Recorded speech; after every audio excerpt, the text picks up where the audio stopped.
요나 4장 1에서 11절 말씀입니다.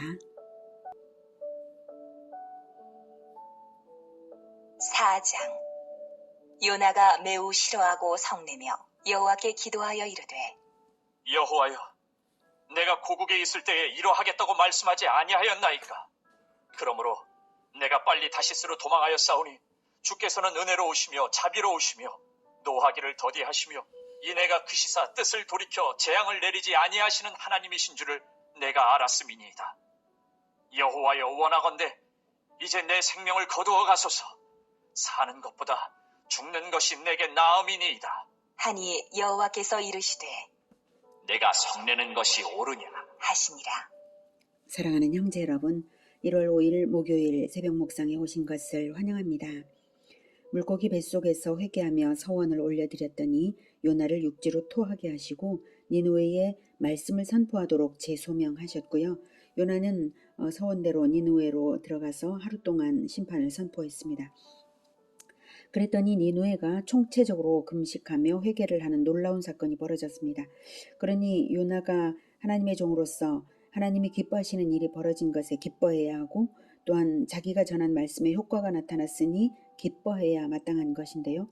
요나는 화를 냈습니다. 하나님께 말입니다.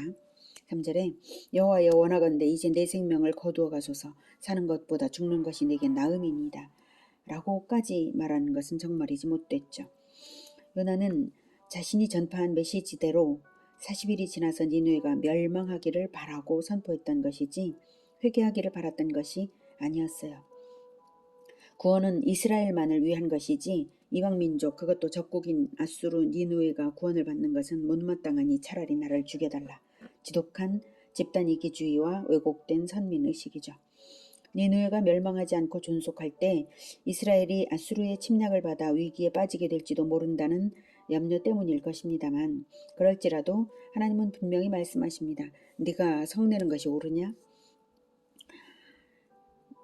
요나가 은혜로우시며, 하나님은 은혜로우시며 자비로우시며 노하기를 더디하시며 이내가 크시사 뜻을 돌이켜 재앙을 내리지 아니하시는 하나님의 그 성품이 오직 이스라엘에게만 적용되어야 한다고 생각하는 근거는 무엇일까요? 그것은 이스라엘이 하나님과 언약을 맺은 백성이기 때문인데요. 그러나 그것은 오해입니다. 언약을 맺었을지라도 이스라엘만을 위한 언약이 아니었어요. 언약 관계가 이스라엘만을 위한 것이 아니었어요. 하나님께서 이스라엘과 언약을 맺으신 목적은 이방 구원이었습니다. 우리에게도 마찬가지로 우리를 구원하신 목적은 또 다른 사람을 구원하시기 위한 것입니다. 출애굽기 19장 5, 6절에 하나님께서 이스라엘을 언약관계로 부르실 때에 이렇게 말씀하셨죠. 세계가 다 내게 속하였나니 너희가 내 말을 잘 듣고 내 언약을 지키면 너희는 모든 민족 중에서 내 소유가 되겠고 너희가 내게 대하여 제사장 나라가 되며 거룩한 백성이 되리라. 이렇게 말씀하셨어요. 제사장 나라가 된다는 이 말씀은 열방 구원을 위하여 너희를 먼저 선택하는 것이다, 이런 뜻이지 이스라엘만 구원받으라는 뜻이 결코 아닌 것입니다. 제사장이 어디 자기 자신을 위해서, 자기 자신의 구원을 위해서 일하나요? 백성을 위해서 일하죠. 마찬가지로 이스라엘은 제사장 나라로 부름받았으니 자기들만의 구원이 아니라 열방 구원을 위해서 일해야 할 민족이 바로 이스라엘인 거예요. 요나는 크게 오해를 하고 하나님 앞에서 분통을 터뜨리는 폐악질을 한 것입니다. 하나님께서 네가 성내는 것이 옳으냐 하신 것에 요나의 대답은 없는데요. 다음 행동을 보면 요나가 하나님의 질문을 오해했던 것 같습니다. 5절. 요나가 성읍에서 나가서 그 성읍 동쪽에 앉아 거기서 자기를 위하여 초막을 짓고 그 성읍에 무슨 일이 일어나는가를 보려고 그 그늘 아래에 앉았더라. 요나가 그 성읍에 무슨 일이 일어나는가를 보려고 앉았다는 것은 니느웨가 혹시나 멸망할까 하여 기다리기 위해서 거기 앉은 것입니다. 아직 예고하신 40일은 종료되지 않았으니까 하나님께서 네가 성내는 것이 옳으냐 하신 뜻이 40일째가 되는 날의 심판까지를 확인하고 나서야 판단할 수 있지 않냐, 말씀으로 생각을 한 것 같아요. 그래서 40일간 어디 기다려보자 이거죠. 예. 그래서 40일간 버티어 살 허술한 초막을 짓고 니느웨의 멸망을 학수고대하며 자기의 저주대로 되기를 기대하며 초막 그늘에 앉은 것이죠. 하나님 여호와께서 박넝쿨을 예비하사 요나를 가리게 하셨으니 이는 그의 머리를 위하여 그늘이 지게 하며 그의 괴로움을 면하게 하려 하심이었더라. 요나가 박넝쿨로 말미암아 크게 기뻐하였더니 하나님이 벌레를 예비하사 이튿날 새벽에 그 박넝쿨을 갉아먹게 하심에 시드니라. 해가 뜰 때에 하나님이 뜨거운 동풍을 예비하셨고 해는 요나의 머리에 쪼임에 요나가 혼미하여 스스로 죽기를 구하여 이르되 사는 것보다 죽는 것이 내게 나으니이다 하니라. 박넝쿨은 급속도로 생장하게 하나님께서 급속도로 생장하게 하셔서 요나의 머리를 충분히 가려주기 위하여 하나님이 예배하신 것입니다. 요나의 기쁨을 매우 크게 느끼도록 하신 후에는 벌레를 예배하셔서 박넝쿨을 갉아먹게 하셨고요. 설상가상으로 이튿날은 뜨거운 동풍을 예비하셨고 뜨거운 해가 머리에 쪼여서 일사병처럼 혼미할 지경이 되게 하셨습니다. 요나는 자신의 못된 성정을 적나라하게 하나님께 드러내면서 사는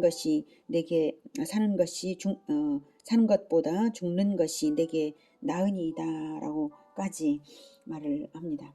9절. 하나님이 요나에게 이르시되 내가 이 박넝쿨로 말미암아 성내는 것이 어찌 옳으냐 하시니 그가 대답하되 내가 성내어 죽기까지 할지라도 옳으니이다 하니라. 네, 내가 이 박넝쿨로 말미암아 성내는 것이 옳으냐에 대해서 요나의 대답이 심각하게 못됐죠. 어떻게 성내어 죽기까지 할지라도 옳으니이다라고 억지스러운 이런 대답을 할 수가 있을까요? 하나님의 심정을 헤아릴 생각은 않고 대항하면서 이따위 대답을 어떻게 할 수가 있나요? 하나님은 그럴지라도 인내심과 부드러움으로 설득하십니다. 요나는 터무니없이 아무 근거도 없이 자기가 성내는 것이 옳다고 우겼지만 하나님께서는 근거를 갖추시고 반박과 주장을 하십니다. 10절. 여호와께서 이르시되 내가 수고도 아니하였고 재배도 아니하였고 하룻밤에 났다가 하룻밤에 말라버린 이 박넝쿨을 아꼈거든. 하물며 이 큰 성읍 니느웨에는 좌우를 분별하지 못하는 자가 12만여 명이요 가축도 많이 있나니 내가 어찌 아끼지 아니하겠느냐 하시니라. 요나는 박넝쿨에 대하여 권리 주장을 할 아무런 근거가 없습니다. 수고도 아니하였고 재배도 아니하였어요. 그러나 하나님은 니느웨 백성들에 대한 권리 주장을 하실 수 있습니다. 하나님께서 창조하시고 성장시키시며 기르시고 계신 백성들입니다. 그러니 니느웨의 구원을 위해 회개케 하시고 심판을 면제하시고 아끼실 당연한 권리가 있으십니다. 요나조차도 하나님께서 그렇게 지으시고 기르시고 계시지 않습니까? 하나님께서 모든 수고를 하시면서 구원으로 이끌고 계신 것은 하나님의 무궁한 사랑 때문입니다. 그렇게 못된 요나가 박넝쿨을 그렇게 아낄 수 있다면 하나님의 그 인간 영혼에 대한 사랑이 얼마나 하겠습니까? 요나가 자기 수고가 하나도 깃들지 않은 것조차 사랑할 수 있다면 하나님은 자기 수고로 낳고 기른 자들을 얼마나 더 사랑하시겠습니까? 요나는 하룻밤에 났다가 하룻밤에 말라버린 이 박넝쿨을 아꼈습니다. 그토록 이슬같이 쓰러지는 헛된 것을 아낄 수 있다면 불멸의 영혼을 가진 인간들을 하나님께서 얼마나 아끼시겠습니까? 그리고 나서 하나님께서 극히 아끼시는 것을 말씀하시는 11절이 또한 압권이죠. 하물며 이 큰 성읍 니느웨에는 좌우를 분별하지 못하는 자라는 것은 왼쪽 오른쪽을 알지 못하는 어린이라는 뜻이죠. 왕이나 귀족이나 어른들을 전혀 말씀하지 않으시고 좌우를 분별하지 못하는 어린이 12만 명과 가축을 왜 아끼지 않을 이유가 있냐 이렇게 말씀을 하십니다. 사람들이 귀하게 여기지 않는 어린이들까지 그 당시는 그랬습니다. 아니 오히려 어린이들이기에 더욱 하나님은 그 인간 영혼을 지극히 사랑하시는 것입니다. 우리가 혹시 예수님의 선교 명령을 싫어하는 마음이 있다면 나의 욕심을 위해서는 헛된 것은 아끼면서도 하나님이 귀히 여기시는 영혼들의 구원을 위해서는 인색하다면 우리는 요나와도 같은 마음을 가진 것입니다.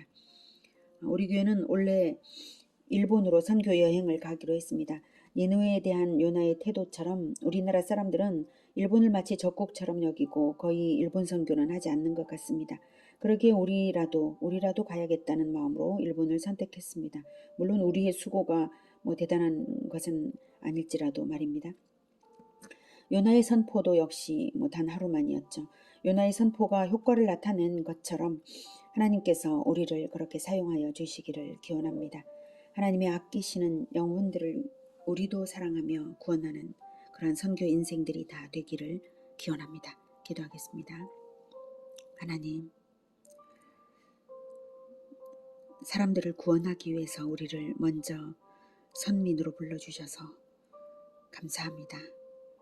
참으로 노하기를 더디하시고 인자하시고 자비하신 하나님, 그래서 지금도 오래도록 구원받아야 할 사람들이 아직도 많이 남아있기에 오래도록 기다리고 계신 하나님, 우리를 그 선교지로 보내어 주셔서 필요한 모든 자원들과 또한 여건들을 허락해 주셔서 하나님의 복음을 선포하게 하시고 효과성 있게 전달이 되어서 구원받아야 할 많은 영혼들 구원받게 하여 주시옵소서. 하나님께서 지극히 아끼시고 사랑하시는 그 영혼들을 멸망으로 들어가지 않게 하옵소서. 예수 그리스도 이름으로 기도드립니다. 아멘. 이어지는 시간은 개인 기도 시간입니다.